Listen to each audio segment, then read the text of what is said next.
તો કે running torque આપણું કેવો હોવો જોઈએ? Maximum running torque of 3 phase કઈ મોટર? Induction motor.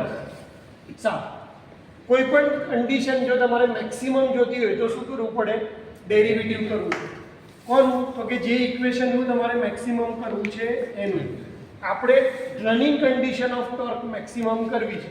કોના વડે એટલે કયા રિસ્પેક્ટમાં આપણે ડેરિવેટિવ કરશું? R2 ના રિસ્પેક્ટમાં, અને એને કોની જોડે મલ્ટીપ્લાય કરશું? 0.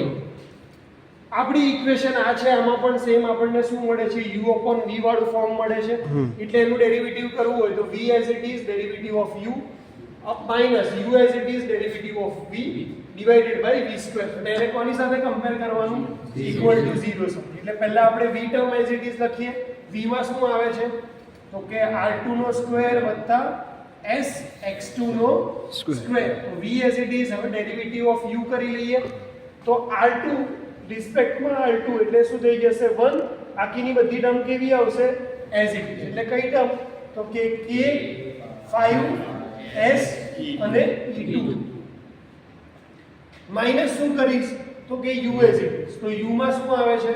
તો કે k 5s e2 અને r2 આ કેવી રાખવાની છે? as it is. અને ડેરિવેટિવ કોનું કરવાનું છે? v નું. કોના રિસ્પેક્ટમાં? r2 ના રિસ્પેક્ટમાં. એટલે આ આખી ટર્મ કેવી થઈ જશે? 0. અને r2 સ્ક્વેર નું શું થઈ જશે? 2r2. એટલે અહીંયા આવી જશે 2r2 ડિવાઇડેડ બાય શું આવશે? v square. એટલે કે r2 નો સ્ક્વેર વત્તા sx2 નો સ્ક્વેર. અને આને કમ્પેર ટુ 0.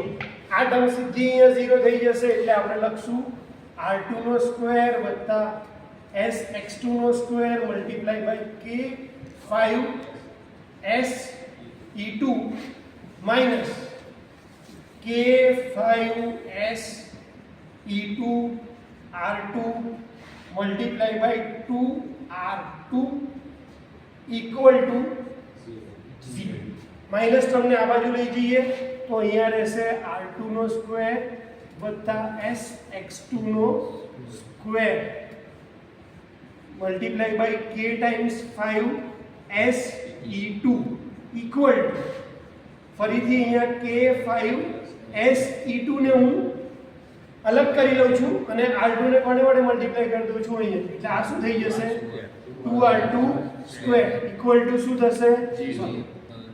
આપણે ઓલરેડી આ માઈનસ ટર્મને આ બાજુ લાવ્યા છે એટલે ઇક્વલ છે. એટલે હવે જે કોમન હોય ઉડાઈ દઈએ. કયું? કે k5s e2.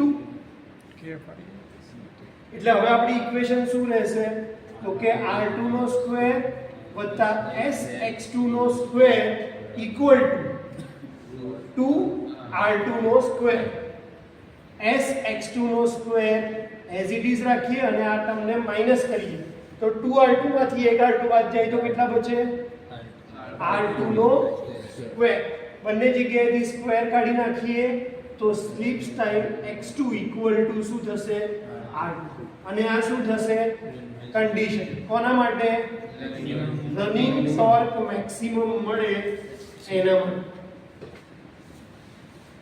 તો તમને રનિંગ ટોર્ક મેક્સિમમ ક્યારે મળશે? જ્યારે તમારા r2 ની વેલ્યુ કોના જેટલી થશે? સ્લિપ ટાઈમ x2 જેટલી વેલ્યુ થાય. ખ્યાલ આવ્યો?